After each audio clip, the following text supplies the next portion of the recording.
બાળકોનું વેકેશન ચાલી રહ્યું હશે અને એ વેકેશન વચ્ચે આપણી ઘર શાળા અત્યારે ચાલુ છે. હવે આપણી ઘર શાળા આ સિરીઝ ગિરિરાજના મહિમાના સિરીઝને હવે ટૂંકમાં જ પતવા આવી છે. સેશન 2 બાકી છે હવે. એટલે દરેકને વિનંતી કે એકવાર રિકેપ કરી લે.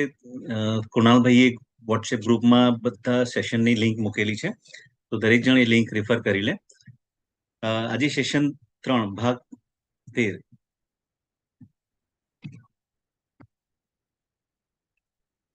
તેજલબેનને વિનંતી કરીશ કે આપ પ્રાર્થનાથી સેશનની શરૂઆત કરાવશો.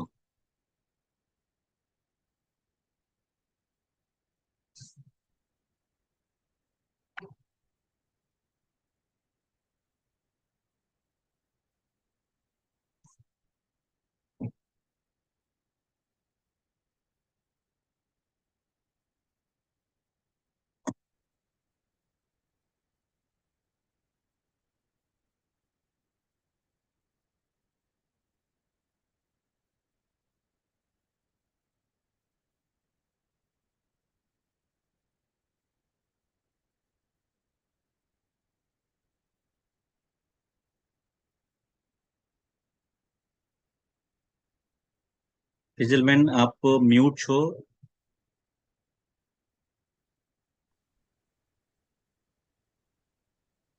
સો સોરી, મારું ધ્યાન નહોતું. દિવાળીની શુભકામના અને નૂતન વર્ષના શુભેચ્છા બધાને. પ્રણામ. અર્હંતો ભગવંત ઇન્દ્ર મહિતા સિદ્ધાશ્ચ સિદ્ધિ સ્થિતા આચાર્યો જિન શાસનો નતિ કરા પૂજ્યા ઉપાધ્યાયકા શ્રી સિદ્ધાંત સુપાઠકા મુનિવરા રત્નત્રયારાધકા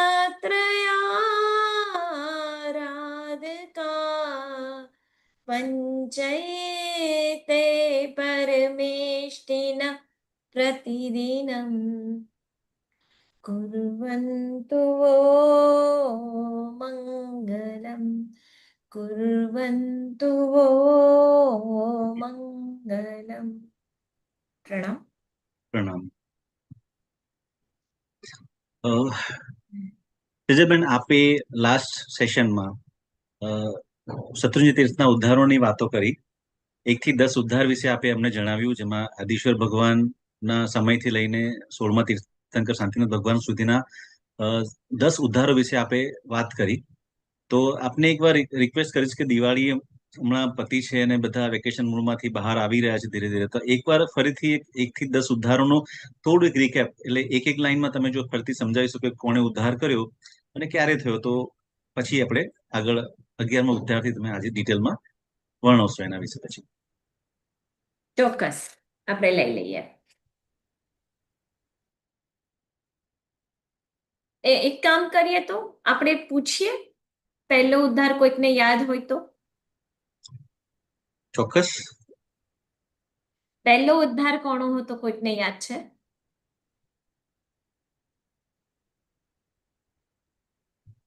પહેલો ઉદ્ધાર નહોતો, કારણ કે ત્યાં આગળ પહેલા કોઈ દેરાસર જ નહોતું.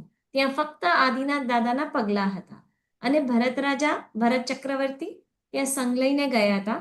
પગલા જોઈ ઇન્દ્ર મહારાજાએ કીધું, આપ તો આપના પપ્પા છે એટલે ચોક્કસ આવો, પણ કોઈ ગામ નહીં આવે તો અહીંયા આ તીર્થનો મહિમા વધારવા આપ અહીંયા એક મંદિર, એક દેરાસર બનાવો. એટલે ભરત રાજાએ પહેલું દેરાસર ત્યાં આગળ બનાવ્યું. એટલે એ જીર્ણોદ્ધાર તો ન કહેવાય, પણ તેમ છતાં તીર્થનો ઉદ્ધાર ચોક્કસ કહેવાય. એટલા માટે એ પહેલો ઉદ્ધાર ગણવામાં આવે છે. એના પછી બીજો ઉદ્ધાર કોઈને યાદ છે? બીજો ઉદ્ધાર દંડવીર્ય. રાઈટ, દંડવીર્ય રાજાનો બીજો ઉદ્ધાર છે. એના પછી ત્રીજો ઉદ્ધાર દંડવીર્ય રાજા ભરત રાજાની પાટ પરંપરામાં આવેલા 8મી પાટે હતા અને એમને શત્રુંજયનું મહાત્મ્ય સાંભળ્યું અને ત્યાંથી એમને ઈચ્છા થઈ, ત્યાં ગયા, દર્શન પૂજન અને સંગ લઈને ગયા દર્શન પૂજન કરવા, પણ જીર્ણ અવસ્થામાં મંદિરો જોઈ ઉદ્ધાર કર્યો. ઉદ્ધાર એટલે રેનોવેશન. હજી પ્રતિમાજી તો ભરત રાજાની જ છે. ત્યાર પછી ત્રીજો ઉદ્ધાર કોનો હતો? ઈશાનેન્દ્ર. ઈશાનેન્દ્ર પણ ત્યાં એમને પણ શત્રુંજય મહાત્મા વિશે સાંભળ્યું, એમને પણ મન થયું, જાત્રાએ ગયા, ત્યાં જીર્ણ અવસ્થામાં મંદિરોને જોઈ ઉદ્ધાર કરવાનું તેમને પણ મન થયું. ત્યારબાદ ચોથો ઉદ્ધાર, હા બોલો ક્રિયાબેન.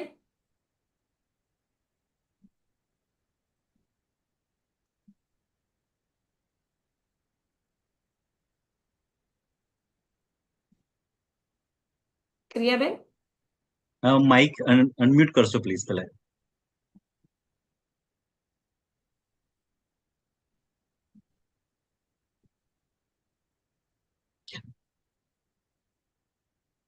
ક્રિયાબેન આપનું માઇક અનમ્યુટ કરશો આપ પહેલા, પછી બોલજો.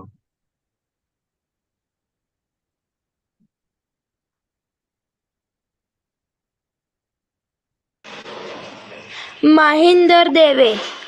હા, એ ચોથા દેવલોકના મહેન્દ્ર દેવ હતા અને એમને સુહસ્તી દેવી ત્યાં આગળ બહુ હેરાન કરતી હતી, મિથ્યાત્વી થઈ ગયા હતા અને એટલે બધાને યાત્રા કરવા દેતા નતા. અને ત્યાં આગળ પછી મહેન્દ્ર દેવ આવ્યા અને એમને દર્શન માટે આવ્યા, પણ આટલા બધા શત્રુંજય જોયા એટલે કન્ફ્યુઝ થઈ ગયા. પાછા વળતા એમને થયું કે આ આટલું જીર્ણ અવસ્થામાં દેરાસર છે, એટલે એમને ત્યાંનો જીર્ણોદ્ધાર કર્યો. એટલે જોજો કેટલા બધા, ખાલી 2 રાજાએ કર્યો, પછી તો બધા દેવતાઓએ કરેલો છે. એટલે આ ગિરિનો શું મહિમા છે એના પરથી આપણને ચોક્કસ ખ્યાલ આવી જ જાય છે. એના પછી 5મો ઉદ્ધાર કોનો હતો? હા બોલો ક્રિયાબેન.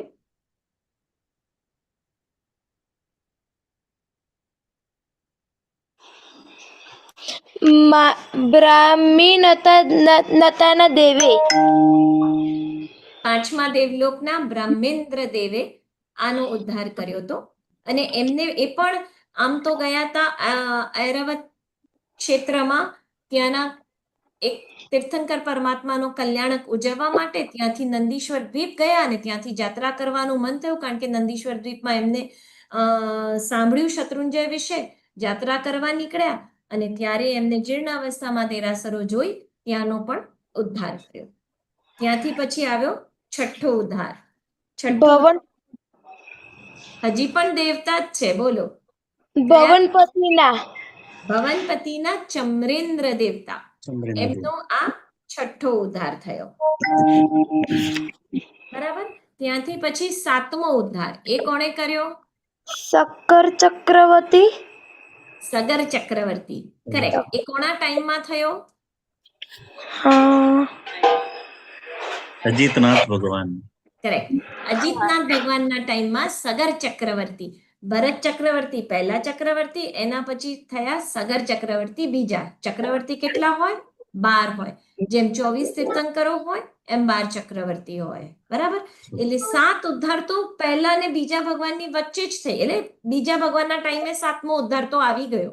આટલો બધો કાળ પછી, આદિનાથ પછી, આટલા બધા સમય પછી આપણા બીજા તીર્થંકર પરમાત્મા આવે છે. રાઈટ. એટલે વિચાર કરો કે આયુષ્ય અને સ્પેન ને બધું કેટલું કેટલું મોટું હતું કે આટલા બધા ઉદ્ધારો વચ્ચે થઈ ગયા. એના પછી કોનો ઉદ્ધાર આવ્યો? 8મો ઉદ્ધાર વ્યંતરદેવ. કરેક્ટ. આપણે શું ખાલી એક ક્રિયાબેન છે? વ્યંતરેન્દ્ર દેવતાનો, વ્યંતરો જે છે ને એમના જે ઇન્દ્ર છે ને એમને આ 8મો ઉદ્ધાર કરાવ્યો હતો. એના પછી આવ્યો આપણા 9મો ઉદ્ધાર. પહેલા તો આ 8મો ઉદ્ધાર કયા ભગવાનના ટાઈમમાં થયો? અભિનંદન સ્વામી. પરફેક્ટ. અભિનંદન સ્વામી ભગવાનના ટાઈમમાં થયો. 9મો ઉદ્ધાર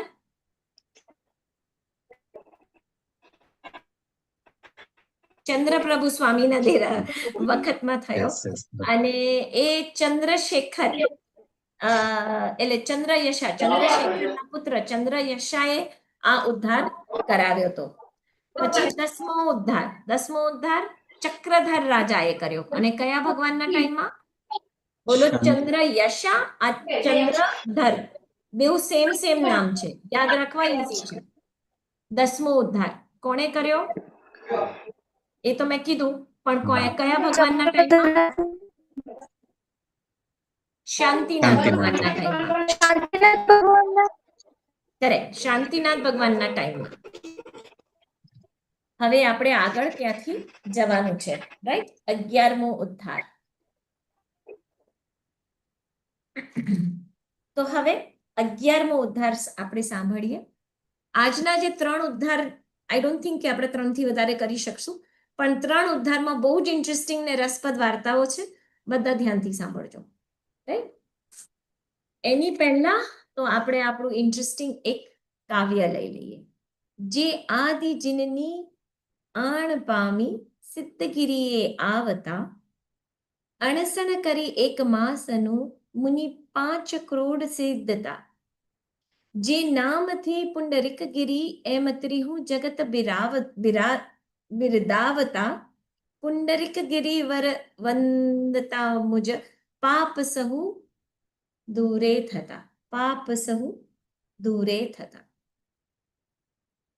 પાલિતાણા, વિમલાચલ, સિદ્ધાચલ, સિદ્ધક્ષેત્ર, કેટલા બધા નામો જે આપણે કોમનલી વાપરીએ છીએ એ તો આપણે સાંભળી ગયા છીએ, અને કેટલા બધા તો નવા નામો પણ આ શૃંખલામાં આપણે જાણ્યા છે. હજી થોડોક વધારો કરીએ એ નામોમાં. વિજયાનંદ, વિશ્વાનંદ, સહજાનંદ, જયાનંદ, શ્રુયાનંદ. આગળ વધીએ. આપણો 11મો ઉદ્ધાર એ કોનો છે? રામચંદ્ર.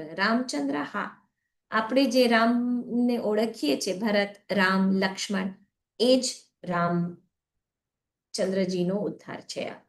તો રામચંદ્રજી વનવાસ કરી અને પાછા ફર્યા. જ્યારે પાછા ફર્યા ત્યારે ભરત તો આતુરતાથી રાહ જોતા હતા કે ક્યારે મારો ભાઈ આવે અને ક્યારે હું સિંહાસન એમને આપી દઉં અને આ બધી ઝંઝટ, આ બધી રાજપાટની વાતો, એમાંથી હું મુક્ત બની જાઉં. અને એવામાં જ ભરત રાજાએ દેશભૂષણ મુનિ પાસે પોતાનો પૂર્વભવ સાંભળ્યો. એ સાંભળીને એમને ખૂબ વૈરાગ્ય ઉત્પન્ન થયો અને દીક્ષા લેવાની એકદમ ઝંખના હતી. ત્યારે રામચંદ્રજી આવ્યા અને ભરત રાજાએ કીધું, લો ભાઈ, તમે આ સંભાળો, તમારી વસ્તુ, તમારી થાપડ જે મારી પાસે મૂકી ગયા હતા, અકબંધ રાખી છે, લઈ લો. અને મને બસ વૈરાગ્ય આવ્યું છે, દીક્ષા લેવા દો. કહે છે કે મનુષ્ય જીવન પાણીના પરપોટા જેમ ક્ષણિક છે. લક્ષ્મી કમલના દલ ઉપર જલ બિંદુ જેમ અનિત્ય છે. ભોગો કિંપા ફળ સમાન કટુફળ આપનાર છે. જીવન સ્વપ્નની જેમ ક્ષણભંગુર છે. સંબંધો પક્ષીના સમાગમ સમાન નાશવંત છે. અને તેથી જો હું બાલ્યાવસ્થામાં દીક્ષા નહીં લઉં તો પછી જ્યારે હું ઓલ્ડ થઈશ, કંઈ કામનો નહીં હોઉં, જરા મને આવી જશે, ત્યારે હું બહુ રડીશ, મને બહુ ખેદ થશે, હું અફસોસ કરીશ. એના કરતા રામ, તમે મને જવા દો. રામ કહે છે, ના, તું તારે ધર્મ કર, પણ સંસારમાં રહે, થાય એટલું ધર્મ કર ને ભોગ સુખ પણ એન્જોય કર. હજી તો તું બહુ નાનો છે, થોડું તો રહે, હું હમણાં તો આવ્યો છું, મારી ભેગું તો રહે. પણ ભરતનું તો મન એકદમ વૈરાગ્યમંત થઈ ગયું હતું. એમને તો દીક્ષા જ લેવી હતી, દીક્ષા જ દેખાતી હતી. એટલે એ 1000 લોકોની સાથે એમને દીક્ષા લીધી. કૈકેયીએ આ જોયું અને વિચાર્યું કે મારો દીકરો જતો રહ્યો, એટલે એનાથી એમને સખત શોક થયો. અને ત્યારે એમને સમજાવવા માટે કોણ આવે છે ખબર છે? એક જ્ઞાની ભગવંત ત્યાં આવ્યા હતા. એમની પાસે કઈ જાય છે અને એમને સમજાવે છે કે તમારે આટલા બધા ભવો થયા છે અને આટલા બધા ભવોમાં તમે કેટલા બધા પુત્રોને જન્મ આપ્યો છે, તમે કેટલા બધા પુત્રોની માતા હતા, દરેકનો વિયોગ થઈ ગયો છે, તમને એક પણ પુત્ર યાદ પણ નથી, તો હજી એક વધારે આ પુત્રની પાછળ શું કામ આટલો સંતાપ કરો છો કે તમે નવા કર્મનું બંધ કરો છો? એમ સમજાવી કૈકેયીએ પણ ત્યારે દીક્ષા લીધી. સમય વીતતો ગયો ને એકવાર રામચંદ્રજી સકળ ભૂષણ નામના એક મુનિ હતા, જ્ઞાની ભગવંત હતા. તે આવ્યા હતા એમના અયોધ્યામાં અને ત્યાં આગળ એ દેશના આપતા હતા અને દેશનામાં એમને પણ શત્રુંજયના મહાત્મ્યની વાતો કરી. એમ કીધું કે એ શાશ્વત છે, ભવ્યને યાત્રા કરવાનું મન થાય, બીજા કોઈને યાત્રા કરવાનું મન પણ નથી થતું.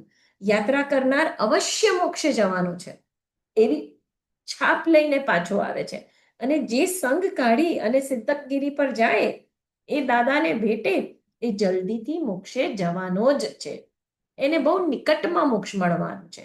આ બધું સાંભળી અને સંગ કાઢવાની બહુ તીવ્ર ઈચ્છા થઈ એટલે એમને સંગ કાઢ્યો અને લક્ષ્મણ અને રામ બંને જણા સંગ કાઢીને ગયા જ્યાં આગળ ભરતજી અને એની વચ્ચે ભરત જેમને દીક્ષા લીધી હતી 1000 લોકોની સાથે એ પણ શત્રુંજય પર ગયા હતા. ત્યાં આગળ આરાધના કરી હતી અને ત્યાંથી મોક્ષને પામ્યા હતા. એટલે એ જગ્યાએ જ્યારે આ સંઘ પહોંચ્યો ત્યારે ત્યાં આગળ એમને ભરતના પાદુકા પગલા ભરાવ્યા અને પછી યાત્રા કરી, જીર્ણ મંદિરો જોયા એટલે રામચંદ્રજીને પણ ઉદ્ધાર કરવાનું મન થઈ ગયું અને એમને ત્યાં આગળ 11મો ઉદ્ધાર કર્યો. ત્યાંથી બધાની જેમ રૈવતગીરી, બીજી બધી જગ્યાએ ગિરનાર બધે યાત્રા કરી પાછા અયોધ્યા વળ્યા અને ઠરીઠામ થઈ ગયા. હવે પાછો સમય વીત્યો અને બે દેવોને એમ મન થયું કે આ પિતૃ પ્રેમ ભાતૃ પ્રેમ કેમનો છે, જરાક ચકાસું, જરાક જોવું, દાણો તો દાબીને જોવું કે આ બે વચ્ચે પ્રેમ છે એવું બધા કહે છે તો કેટલો છે. એટલે એ નીચે આવ્યા અને ખાલી લક્ષ્મણને એટલું જ કીધું કે તમારા ભાઈ રામ, વિચારજો શું વાક્ય, તમારા ભાઈ રામ તો મૃત્યુને શરણ થયા છે. હવે આ ખોટી વાત હતી, બસ આવું ખોટું એમને લક્ષ્મણને કીધું. એમાં તો લક્ષ્મણનું હાર્ટ બેસી ગયું, આયુષ્ય પૂરું થયું અને તે ત્યાં જ મૃત્યુ પામ્યા. લક્ષ્મણ કોણ છે? વાસુદેવ છે. વાસુદેવ હંમેશા નિયાણું કરે એટલે વાસુદેવ પદવી મળે અને વાસુદેવ નિયમમાં મરીને ક્યાં જાય તો નરકે જાય. તો લક્ષ્મણ મરીને નરકમાં જાય છે. આ બાજુ એમના જે સ્ટેપ બ્રધર હોય ને, ઓરમણ ભાઈ મોટા હોય તેમનાથી ઓરમણ હોય અને એમને શું કહેવાય છે, એમને કઈ પદવી કહેવાય? વાસુદેવને આ કોણ કહેવાય? બલદેવ. તો બલદેવ જે છે એ રામ છે અને બળદેવ હંમેશા વાસુદેવનો શબ 6 મહિના સુધી લઈને ફરફર કરે, એને ખવડાવે, પીવડાવે, નવડાવે, કપડાં પહેરે, એને સુવડાવે, પોતાની બાજુમાં રાખે, એને ધ્યાન રાખે. ક્યાં સુધી? 6 મહિના. આપણે તો 6 કલાક પણ કોઈ આપણને સંઘરવા તૈયાર નથી, પણ આ ભાઈઓનું કેવો પ્રેમ!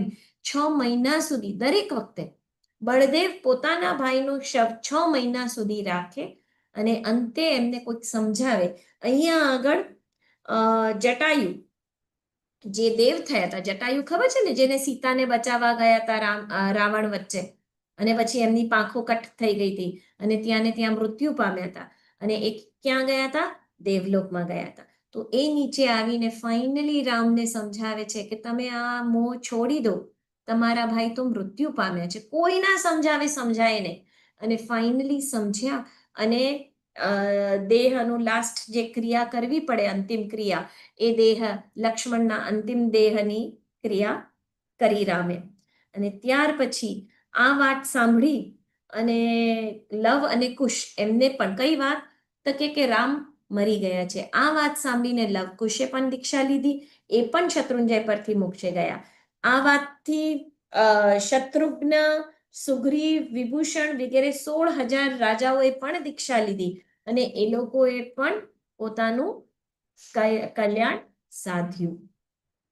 પછી રામે પણ ફાઇનલી દીક્ષા લીધી અને પાલિતાણાથી 3 કરોડ મુનિઓ સાથે મોક્ષે ગયા.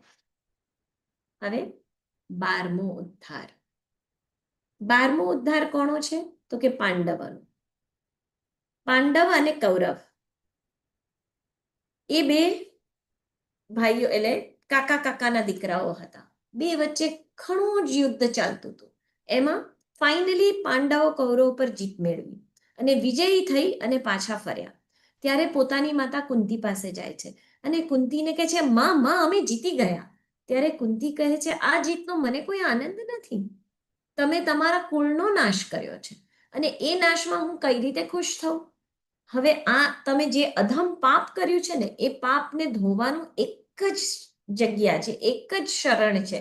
આપ બધા જાઓ શત્રુંજય પર અને ત્યાં આગળ તમારા પાપ ધોવાનું કામ કરો.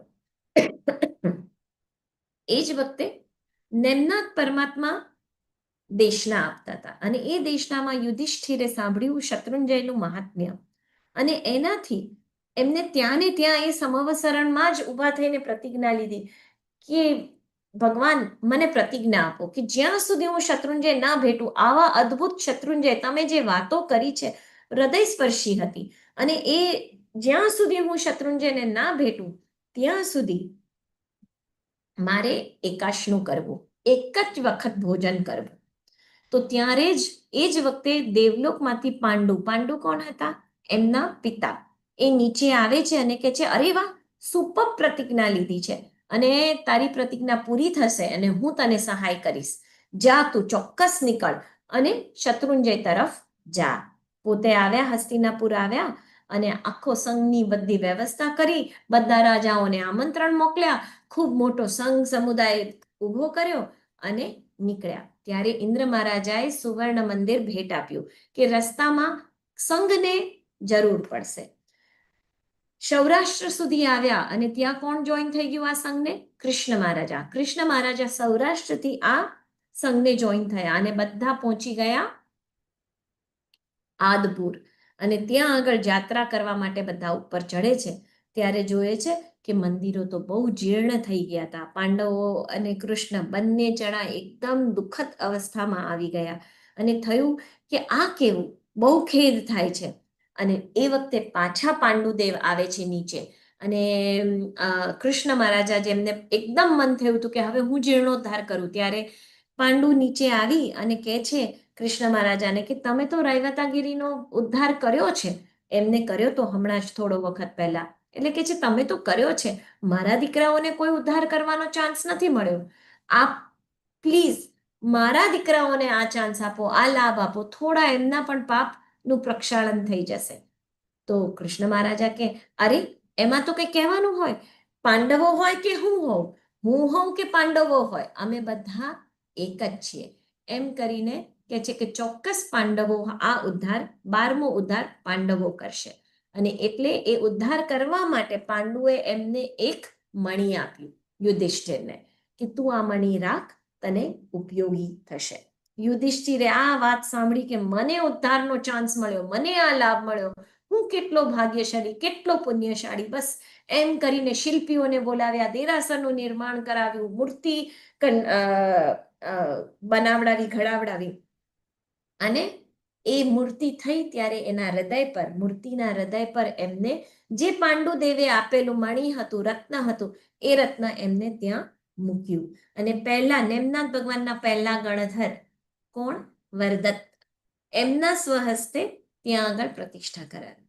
ત્યાંથી પછી પાછા એ પણ સંઘને લઈને ચંદ્રપ્રભાસ, એટલે ઓલા જે આપણે કીધું હતું ને નદીના કિનારે, ત્યાં ચંદ્રશેખરે પોતાના પિતા અને યશે પોતાના પિતા ચંદ્રશેખર અને એમના માતાનું ત્યાં આગળ બિંબ બનાવ્યું હતું, ચંદ્રપ્રભુ સ્વામીનું દેરાસર બનાવ્યું હતું. બસ એ તીર્થથી પણ ગયા, રૈવતગીરી ગયા, વૈભારગીરી ગયા, બધે યાત્રા કરતા કરતા પાછા પોતે આવી ગયા દ્વારકા. અને ત્યારે જરાકુમારે ના મુખે એ લોકોએ સાંભળ્યું કે દ્વારકાનું દહન થયું, કૃષ્ણ મહારાજા હવે છે નહીં, એ પણ મૃત્યુ પામ્યા છે.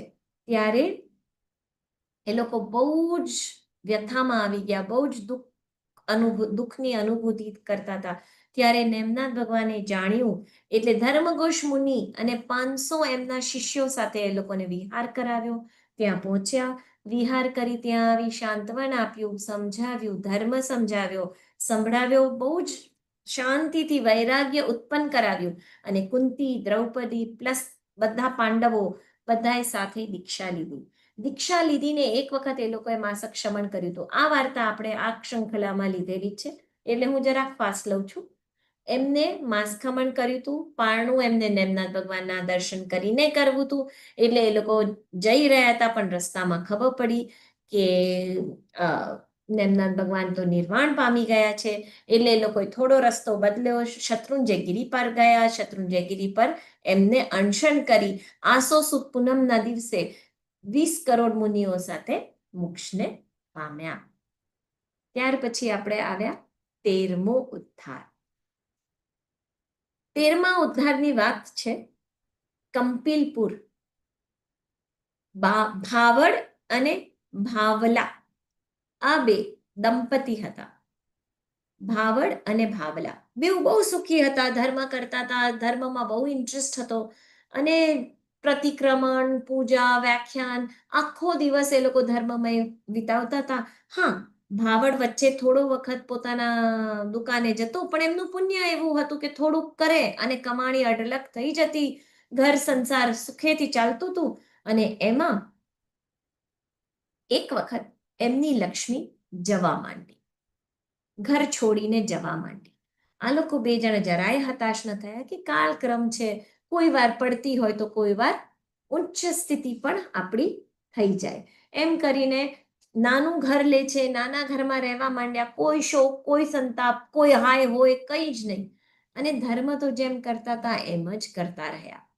ત્યારે એક દિવસ ભાવલા ઘરે હતા, અને ત્યારે બે મુનિ આવ્યા, ગોચરી વોરવા માટે આવ્યા. ભાવલાએ ગોચરી તો બહુ આનંદપૂર્વક વોરાવી, અને પછી એમનાથી ન રહેવાયું. જ્ઞાની મુનિ જોઈ એમને પૂછી લીધું કે શું અમારી જે સ્થિતિ આ થઈ છે, અમારી આટલી પડતી થઈ છે, અમારું ધન જે જતું રહ્યું છે, એ શું હવે આવું જ રહેશે કે ક્યારેક અમારી પાસે પાછું ધન આવશે? મુનિઓએ, જ્ઞાની હતા, ઉપયોગ મૂક્યો.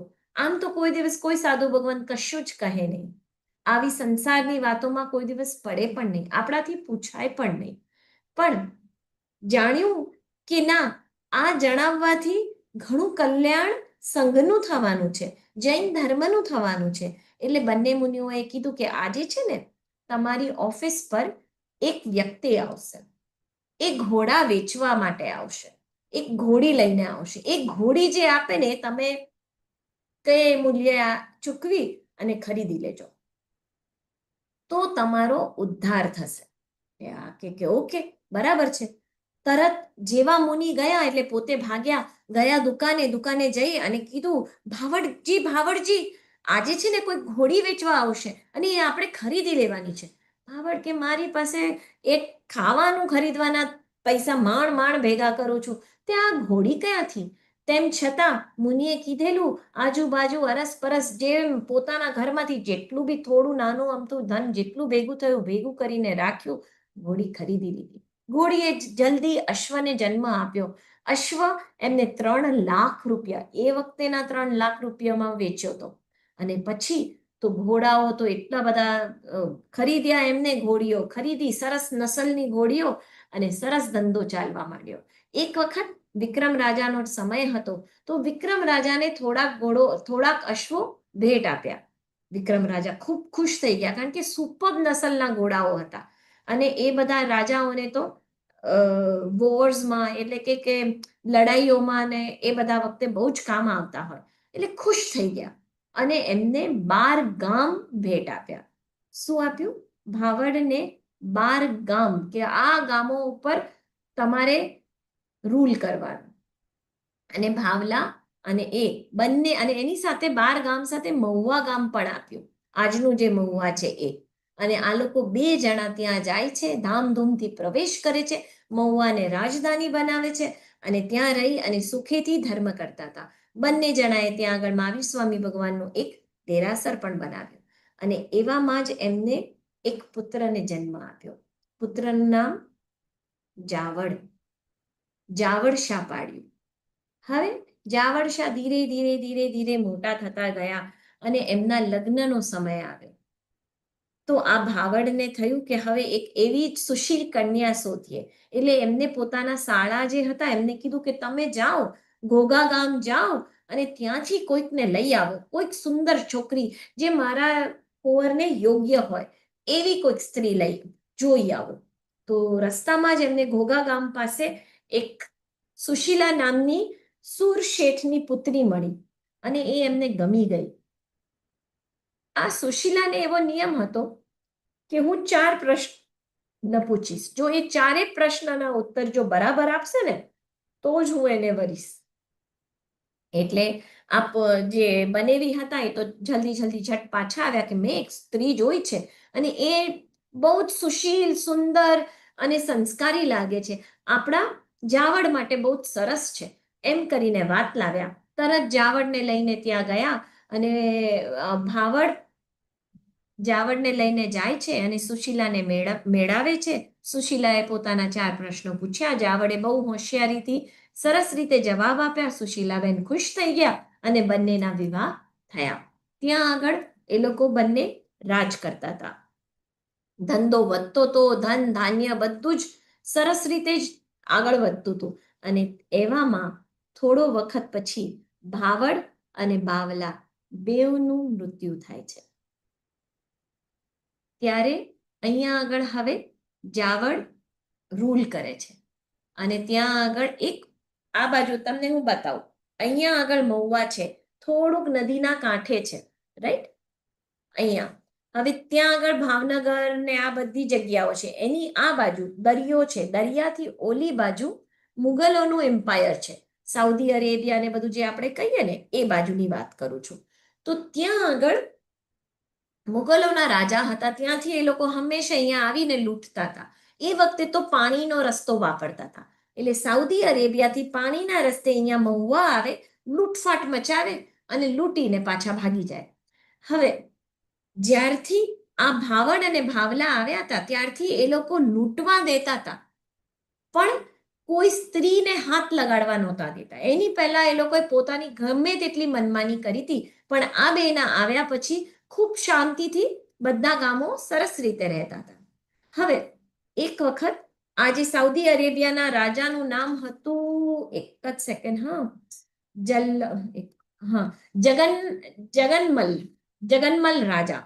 તો એ જગનમલ રાજાએ પોતાના દીકરા સાથે પોતાનો બેસ્ટ મિનિસ્ટર જે હોય ને એને મોકલ્યો કે જાઓ આ વખતે તમે લૂંટફાટ મચાવીને ઘણું ધન લઈ આવો ઇન્ડિયાથી. એમ કરીને એ લોકો આવ્યા, જાવડના દેશમાં આવ્યા. જાવડ કંઈ બોલતા નથી, લૂંટવા દે છે, કારણ કે આ પોતાના પિતા માતાના ટાઈમથી જ આ ચાલતું હતું એટલે લૂંટવા દે છે. પણ આ જે દીકરો હતો ને જગનમલ, નામ પાછું ભૂલી ગઈ ભાઈ, જગનમલ. તો જગનમલ જે રાજા હતા એમને એમના દીકરાને મન થયું, છેડતી કરી કોઈ છોકરીની, આ સહન ના થયું જાવડથી, એટલે તરત પોતે એમને રોકવાની ટ્રાય કરી અને એમાં એ લોકો બે વચ્ચે યુદ્ધ થયું. એમાં એમ કીધું કે આપણે બધા સૈનિકોને શું કામ લઈએ, આપણે બે યુદ્ધ કરીએ. અને એમાં જાવડ જરા પણ ન હારત, પણ આને ટ્રીક કરી, કારણ કે એની ઈચ્છા એવી હતી કે હું જાવડને જ સાઉદી અરેબિયા લઈ જાઉં. એ લોકો અહીંયાથી લોકોને પણ ત્યાં લઈ જતા હતા સાઉદી અરેબિયા, અને ત્યાં એ લોકોને કામો કરાવે, સ્લેવ્સ જે આપણે કહેતા હતા ને કે લોકોને લઈ જાય અને પછી પોતાના કામ કરાવે, એવી રીતે. તો એમને હતું આ વખતે તો રાજાને જ લઈ જઈએ, કારણ કે રાજાએ આવું અપમાન કર્યું હતું ને, આનું છોડતી વખતે રોક્યા હતા, એટલે એને થયું કે હવે તો હું આને જ પકડીને લઈ જાઉં, એ કોણ અમને રોકનાર. એટલા માટે એને એક ટ્રીક વાપરી. આમને જે એરો નાખ્યો ને, એ લોકો ધનુષની એક વિદ્યાથી એક ચીજ કરવા માંગતા હતા, એમાં આને એમને હરાવી દીધા. કોણે? તો કે આ મિનિસ્ટરે સાઉદી અરેબિયાના. એટલે પછી જાવડ હારી ગયા અને પોતે જરા બી કશું જ ના, હા સૈન્યોને કશું જ કરતા નથી, સમર્પિત થાય છે, પોતાના પરિવાર સહ ત્યાં જતા રહે છે બોટમાં. હવે આ મિનિસ્ટરને આના પર બહુ માન થયું કે આવા તો કોઈ જોયા નહીં, કે એને ખબર છે કે મેં ટ્રીક કર્યું છે, તેમ છતાં ચૂપચાપ મારી સાથે આવી ગયા અને પોતાનું બધું સર્વસ્વ બધું અહીંયા છોડીને મારી સાથે સાઉદી અરેબિયા આવી ગયા. ત્યાં જાય છે અને ત્યાંના એના જે રાજા હતા એ રાજાને પણ એમ થઈ જાય છે કે નહીં, આ કોઈ જુદું જ વ્યક્તિત્વ છે. એટલે એમને સ્લેવ તરીકે નથી રાખતા, પણ પોતાને જે રીતે રહેવું હોય એ રીતે, પણ કે તમારે પાછું તો મહુવા નહીં જ જવાય, મારા જ દેશમાં રહેવું પડશે, પણ તમે સ્વતંત્ર રીતે રહી શકશો, હું તમને કેદીની જેમ નહીં રાખું. એટલે જાવર્ષા ત્યાં રહે છે, પોતાના થોડાક લોકો સાથે રહે છે, ત્યાં આગળ પણ મહાવીર સ્વામી ભગવાનનું દેરાસર બનાવે છે અને શાંતિથી ધંધો વેપાર કરે છે. અને પાછું એમનું પુણ્ય તો હતું જ, ઘણા બધા પૈસા ભેગા થાય છે. આ બાજુ ત્યાં સુધી પાલિતાણાની જાત્રા બંધ થઈ ગઈ હતી, કારણ કે ત્યાં આગળ જે દેવીઓ હતા, જે દેવતાઓ હતા, જે યક્ષો હતા, એ બધા માંસ ભક્ષણ કરતા હતા, લોકોને હેરાન કરતા હતા, સંઘો આવે એને મારી નાખતા હતા. એટલે સંઘો જવાના બંધ થઈ ગયા, યાત્રાળુ જતા નતા, ભગવાન અપૂજિત રહેતા હતા. અને આખું પાલિતાણાનું ડુંગર જુઓ તો હાડ, માંસ, લોહી એનાથી ભરપૂર હતું. એટલે બધા ચિંતિત હતા. એવામાં ત્યાં આગળ વજ્રસ્વામીનું આખું જે ગ્રુપ હતું, વજ્રસ્વામીજી આપણે બધા ઓળખીએ જ છે, વજ્રસ્વામી જેનાથી ઓઘા લઈને નાચવાની પ્રક્રિયા શરૂ થઈ હતી, એ ત્યાં હતા. એમના એક શિષ્યને સ્વપ્નું આવ્યું કે તમે જાવર્ષા જે ઉદ્ધાર કરવાના છે ને, એમને એ સાઉદી અરેબિયામાં છે, તો તમે ત્યાં જાઓ. એટલે આ લોકો અહીંયા ગુજરાતના વચ્ચેથી ઉપરથી સાઉદી અરેબિયા વિહાર કરીને જાય છે, પાણીના માર્ગે નહીં, પણ ઉપરથી પાકિસ્તાન, અફઘાનિસ્તાન જે રીતે થઈ અને ત્યાં જાય છે. ત્યાં જઈ અને રોજ દેશનાને વ્યાખ્યાન આપે કે એક દિવસ તો જાવર્ષા અમને મળશે. અને એ વ્યાખ્યાનમાં આવવા માંડ્યા હતા જાવર્ષા. જાવર્ષા આ મારા સાહેબને મળે છે અને શત્રુંજયની જ વાત કરે, કારણ કે ઉદ્ધાર શત્રુંજયનો કરવાનો હતો, જાવર્ષાને શોધવાના હતા. શત્રુંજયની વાત કરી, જાવર્ષાનું નામ લીધું કે એક જાવર્ષા છે જે ઉદ્ધાર કરનાર છે. એટલે આ જાવર્ષા ઊભા થયા. શું એ જાવર્ષા હું? એટલે કે હા, આપ જ. પછી એમને કહે છે કે તમે ચકેશ્વરી માતાને શું કહેવાય, તમે ચકેશ્વરી માતાનું ધ્યાન ધરો, તમે એમને પ્રસન્ન કરો, અને એ તમને કે એ રીતે તમારે પ્રતિમાજી લાવવાની છે, અને એ પ્રતિમાજીની આપણે પાલિતાણા ઉપર બેસાડવાની છે. તો અહીંયા આગળ જાવર્ષાએ તરત જ પાછા આવી, ઘરે આવી અને તપશ્ચર્યા શરૂ કરી, ઘોર તપશ્ચર્યા કરી, 1 માસના ઉપવાસ કર્યા. અને ત્યારે ચકેશ્વરી માતા પ્રસન્ન થયા અને એમને કીધું કે તમે આ જે જગન્મલ રાજા છે ને, એમને પ્રસન્ન કરો, એમને લઈ અને તક્ષશિલા જાઓ. તક્ષશિલામાં બાહુબલીજીએ ભરાવેલી એક આદિનાથ પરમાત્માની મૂર્તિ છે. તમે એ મૂર્તિ ત્યાંના રાજાને પાસેથી માંગો, ત્યાંથી તમે એ મૂર્તિ લઈ આવો અને એ મૂર્તિ તમારે પાલિતાણામાં લઈ જવાની છે, એમની પ્રતિષ્ઠા ત્યાં થવાની છે.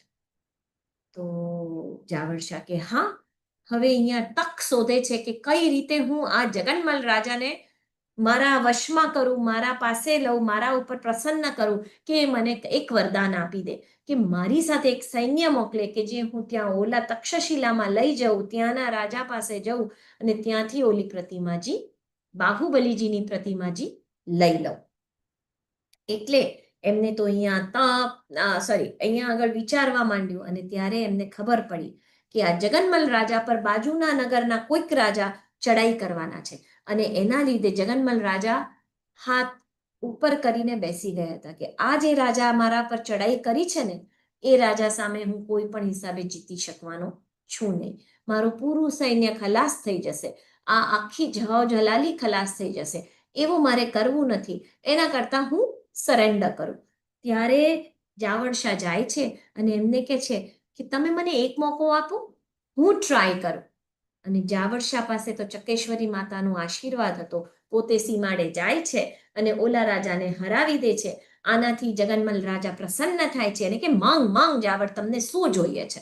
તો જાવર્ષા કહે છે બસ તમે મારી સાથે સૈન્ય મોકલો કે હું ત્યાં ઉપર જઉં, ઓલા રાજા પાસેથી મારે મન ઈચ્છિત જે મૂર્તિ છે એ હું લઈ આવું.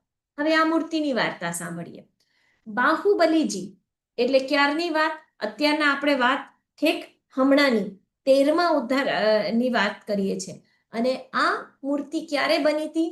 આદિનાથ પરમાત્માના ટાઈમે. આદિનાથ પરમાત્મા તક્ષશિલા વિહાર કરીને ગયા.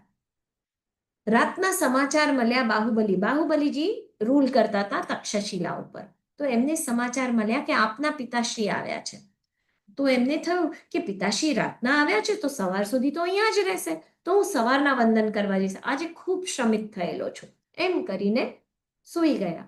સવારના પરોઢિયે ઉઠ્યા, તરત પોતાની જે દિનચર્યા બધું કંઈક કમ્પ્લીટ કરી અને ગયા તો આદિનાથ પરમાત્મા હતા જ નહીં, એમના ખાલી પગની ચિહ્નો હતા.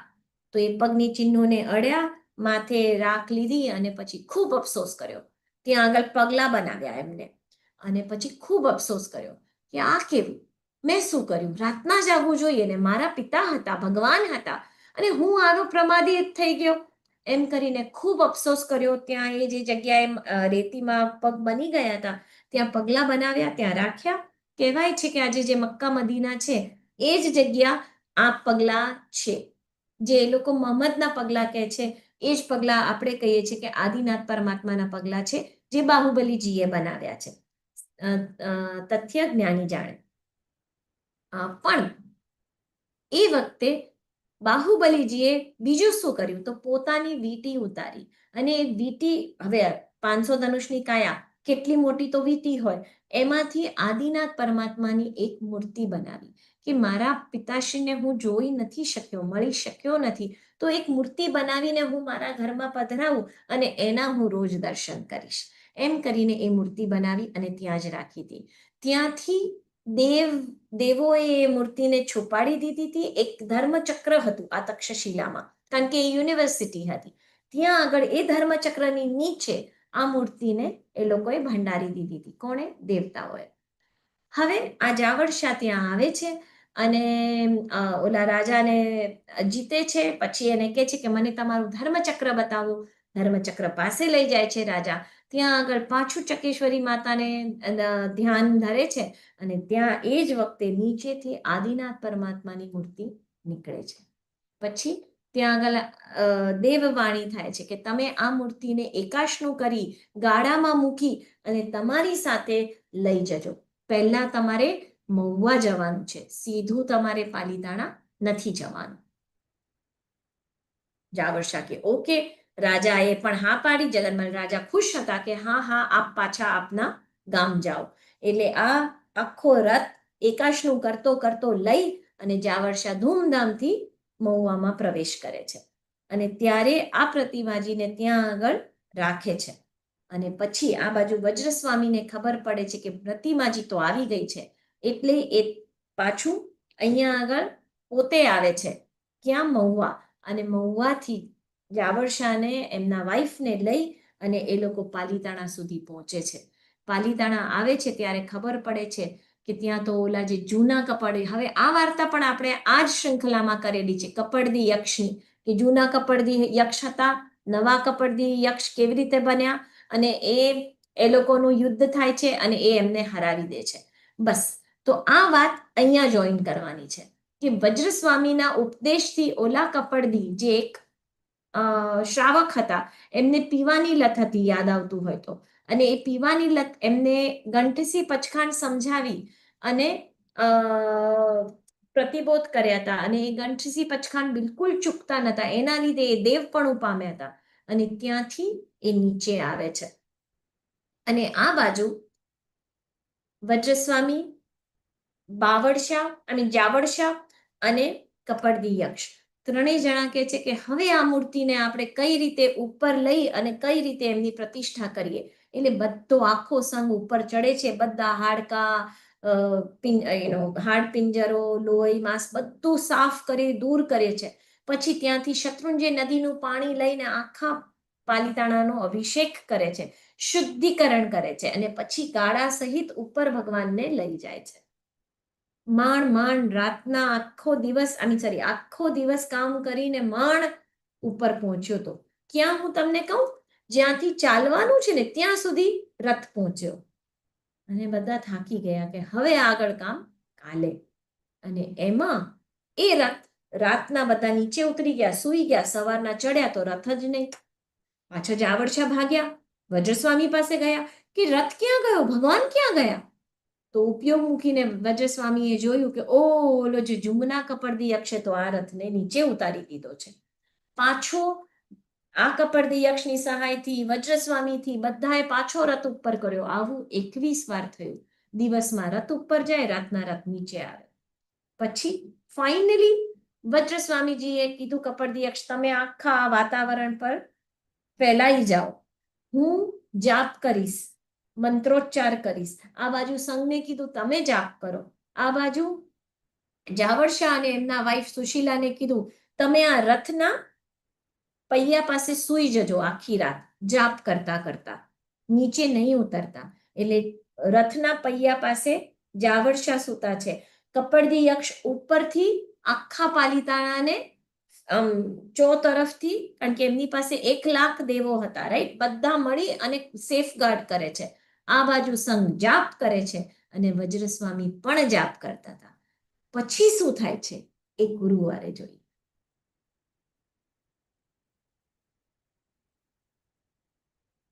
આપ મ્યુટ. ખૂબ ખૂબ ધન્યવાદ તેજલબેન. બહુ સરસ સેશન થયું. ઇતિહાસમાં પન્નાઓ તમે લઈ જાઓ છો અમને લોકોને.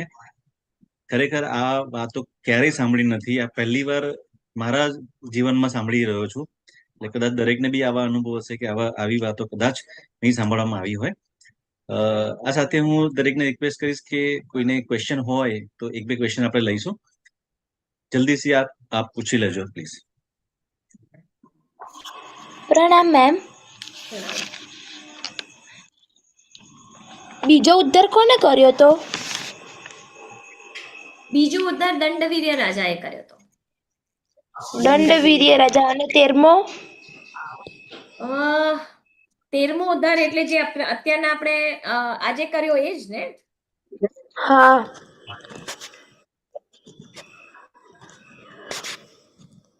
13મો ઉદ્ધાર જાવળશા. આપણે એક મિનિટ 12મો રામચંદ્રજીનો જાવળશા જ આપણે જે હા, જાવળશાનો ઉદ્ધાર અત્યારના જે આપણે ચાલી રહ્યો છે જી. એ.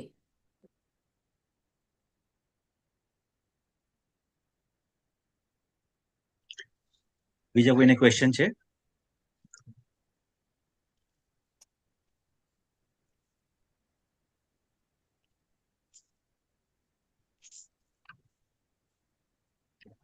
તેજલબેન કોઈ ક્વેશ્ચન છે નહીં અત્યારે હવે. બોલો કલ્પ કલ્પ. કલ્પ ગાંધી. ઓકે. કલ્પ આપને કોઈ ક્વેશ્ચન છે? હા મકા તો મ્યુટ થાય છે. હા મ્યુટ થતું આમાં મ્યુટ કેતી હતી. હેલો, હા સંભળાય છે, બોલો. આ ઓલો પેલો અને ત્રીજો ઉદ્ધાર કોણે કર્યો? પહેલો ઉદ્ધાર તો ભારત રાજાએ કર્યો અને એ એમને ઉદ્ધાર નતો કર્યો, એમને નવું દેરાસર જ બનાવ્યું હતું. અને ત્રીજો ઉદ્ધાર ઈશાન દેવતાએ કર્યો હતો, ઈશાન ઇન્દ્રે.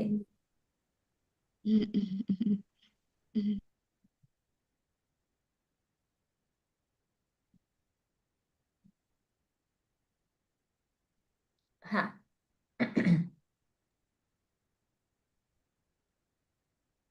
હવે આપ પ્રેયર લઈ શકશો મેમ. કોઈને પ્રશ્ન નથી. ખામેમિ સવ્વ જીવે સવ્વે જીવા ખમંતુ મે મિત્તમે સવ્વ ભૂવેષુ વેરમ મજ્જમ ન કેણયી શિવમસ્તુ સર્વ જગતા પરહિત નિરતા ભવન્તુ ભૂતગણા દોષા પ્રયાન્તુ નાશમ સર્વત્ર સુખી ભવતુ લોકઃ ઉપસર્ગાઃ ક્ષયં યાન્તિ छिद्यन्ते विघ्नवल्लयः मनः प्रसन्नतामेति पूज्यमाने जिनेश्वरे सर्वमङ्गलमाङ्गल्यं सर्वकल्याणकारणं प्रदानं सर्वधर्माणां जैनं जयति शासनम्. પ્રણામ. પ્રણામ. હવે આપણે શુક્રવારે મળીશું એક્ઝેક્ટ 9 વાગે. પ્રણામ. જીના કે વિરુદ્ધ કંઈ પણ કહેવાય ગયું હોય તો ત્રિવિધે મિચ્છામિ દુક્કડમ.